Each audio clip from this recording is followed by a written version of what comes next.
Recently, I noticed a piece of news that has been widely reported by the media. Axios said a U.S. project recently is building a massive website to review the history of Native Americans' enslavement. The site will digitally collect and record stories of millions of Native Americans, revealing their true history. The news reminds me that while the past and the present of Native Americans should be a significant issue that the U.S. government must address, Native Americans seem to have evaporated from those heated political and social debates. You rarely see them in newspapers, you rarely see them on television, and you rarely see them online. It was as if they had been forgotten by this prosperous America. So today, I hope we can take 10 minutes out of our daily focus on all those mainstream issues and look at this group of people that has been left behind by America. So Native Americans, where are you? I also want to remind you that in the following 10 minutes, you will see forced relocation, forced labor, sexual assaults, poverty, alcoholism, high suicide rate, and various kinds of disproportionate plight. I'm Sina. Welcome to Factstyle.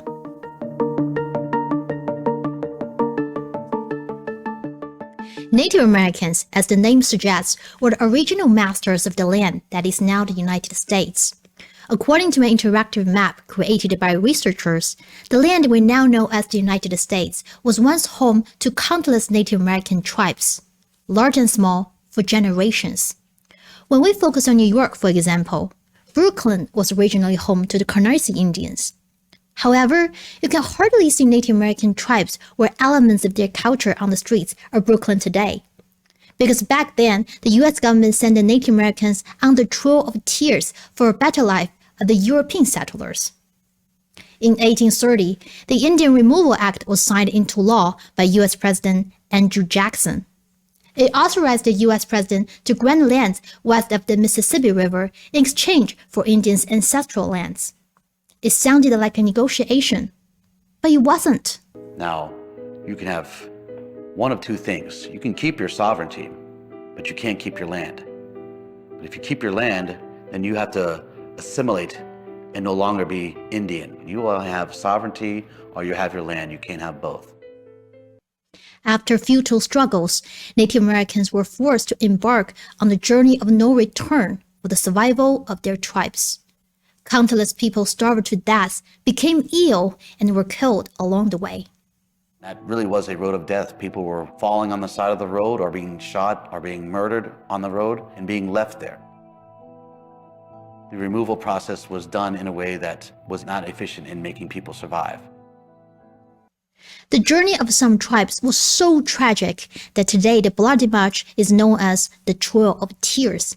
And even if they had made the journey alive, the new world these Native Americans faced was almost hopeless. A study published in Science comprehensively reviewed the situation faced by these relocated Native Americans. Native tribes lost almost 99% of their lands, and the small new home European settlers gave them was disappointing. Here I quote, "Tribes' present-day lands are on average more exposed to climate change risks and hazards, including more extreme heat and less precipitation. Nearly half the tribe experience heightened wildfire hazard exposure. And these lands have less positive economic and mineral value, being less likely to line over valuable subsurface oil and gas resources." And now, let's go back to this map of where Native Americans once lived. Sad, isn't it? From now, when you look at any prosperous American city, maybe you can think about how Native Americans were forced out of the city, their home, and where they have gone. Here, you may also wonder that even though they were forced to leave their homeland, Native Americans should still be able to take their cultural wisdom and make it grow elsewhere. Then why are they now so rarely seen in mainstream culture and all those media platforms? Because in addition to their homeland, their culture has also been taken away as well. The American government decided to implement assimilation programs for Native Americans by supporting Indian boarding schools. For more than 182 years, boarding schools was the chosen weapon to destroy our culture, destroy our language, and try to destroy our religion. Native American kids were taken to these schools by the U.S. government's Bureau of Indian Affairs, away from the reservation and away from their families, for years. They were forcibly stripped of their Indian identity and culture. Their indigenous languages were forbidden. Their names were gone. All ways of life were compelled to be in line with the mainstream American culture. Told me I was no longer allowed to use my name. I was given a number, and my number was 199. They put a metal cross in my hand and told me I was going to be an Episcopalian and to go pray for forgiveness of who I was. A famous quote from American General Richard Henry Pratt, who developed the first off-reservation Indian boarding school, revealed the essential purpose of the U.S. government to do so. Kill the Indian in him and save the man. But were these Native Americans really saved? One Native American revealed that the boarding school she attended wasn't really about education. They did not learn basic mathematical concepts or even English grammar. What these students experienced in the boarding school were beating, forced labor, and sexual assaults.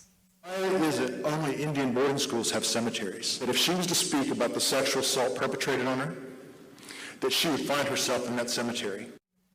One of them recalled the brutal beating of a student by an advisor.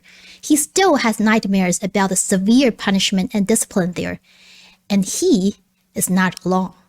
What they did to us makes you feel so inferior that you don't feel worthy of anything. I spent 12 years in this hellhole, and that's what it was like, hell. To this date, I have counseling twice a week, and you never get past this.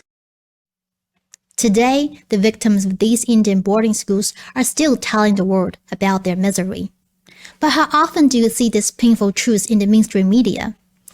And these painful experiences of Native Americans in the past have now been remedied in their present-day lives.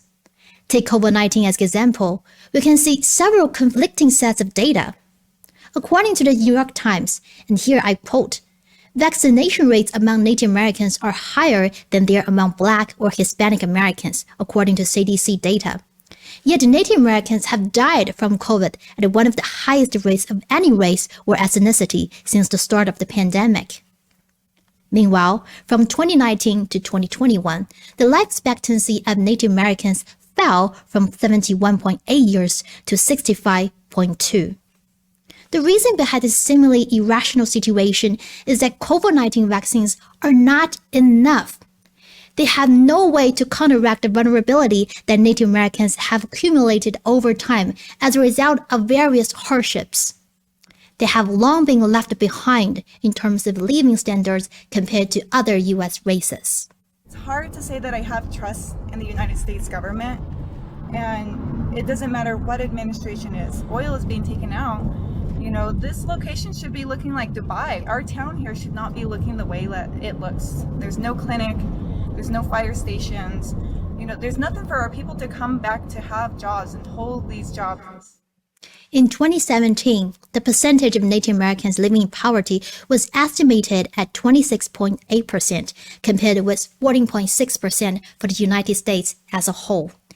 Native Americans have a higher mortality rate due to chronic diseases, including diabetes, chronic liver disease, and cirrhosis. The youth suicide rate for Native Americans is the highest across all ethnic and racial groups in the United States. 17% of Native Americans attended post-secondary education, compared to 60% among the total U.S. population. Moreover, the Indian Relocation Act of 1956 led many Native Americans to leave the reservations and go to urban areas. But the act has been blamed for lessening federal attention to most tribes, and the schools, hospitals, and basic services on reservations. At the same time, Native Americans who have left the reservation and have been trying to integrate into the city often face discrimination based on their identity. I've had older white men come up to me and say, "Oh man, if this was 40 years ago, I can just do whatever I wanted to you." When will Native Americans' voices be heard? Shouldn't their deprived homeland, their culture, their current economic, medical, educational, and living standards become the focus of U.S. politicians and media coverage? Yeah, I know. Some people might say, you know what? The Biden administration recently issued a presidential proclamation on Indigenous Peoples Day, and he is the first U.S. president to do so, which is a significant amount of progress. But the question really is, do you think such a once-a-year holiday is what nowadays Native Americans desperately need? Can we see substantial help for those Indian boarding school victims? Can we expect the U.S. government to enact laws to improve healthcare and education on Native American reservations? Can we see measures to improve the living standards of those areas whose economic and living conditions largely drifted apart from other parts of America? Can we see the Native Americans' past being rewritten into the history of their homeland? And can we see these people live without racism and proudly share their culture with people of other races? When can we see these changes? I guess that's what people truly want to know. That's it for today. Thanks for watching. We'll keep a track on the website documenting the stories of Native Americans. I'm Sina. We'll see you guys next time. Bye for now.